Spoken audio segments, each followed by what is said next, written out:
President Donald Trump's budget hasn't passed Congress yet, but it's still on the minds of a lot of people. Tonight we dig a little deeper into those cuts and the people and programs hit the hardest. Ali Weatherton talked with the Newport News couple thankful for a grant program that could be slashed by the president's budget.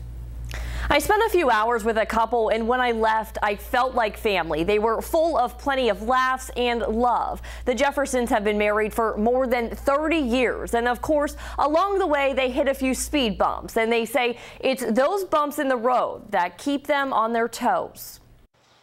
For more than 20 years, this has been home for the Jefferson family. Christmas, Thanksgiving, everything, we met here. Family photos line the walls of their children and their grandchildren. This is everything we have. This is our joy.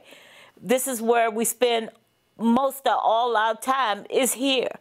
And to imagine this couple not being together in this home, hand in hand, is heart-wrenching. A typical day at work for Belinda turned into a nightmare. I made it to Greenwood, and I ran my bus straight into the tree, and I had an aneurysm. She was a bus driver for kids with autism.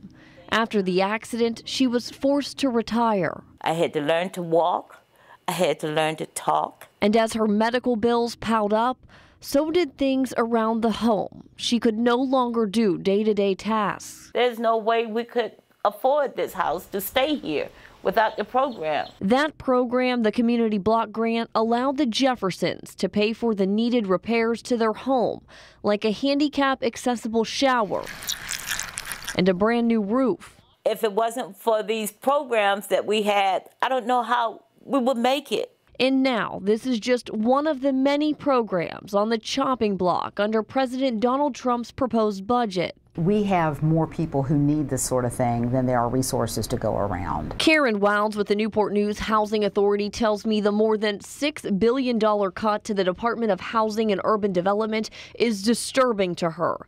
She says two very useful programs would be cut to nothing: the Community Development Block Grant and the Home Investment Partnership Program, typically used for home repairs for the elderly and disabled, would lose all funding if the budget is passed as is. What alternative does a person like that have? If they can't stay in their home, they either potentially could become homeless. If their living situation is really not good, it could affect their health. Maybe they'd end up in a nursing home, and nursing home costs a heck of a lot more than a $3,000 HVAC system. Belinda feels blessed this program allowed her to stay in her home, filled with love and memories. But she feels upset for others who may not be able to take advantage of the programs she was granted. It's going to hurt because this program is here when people need it.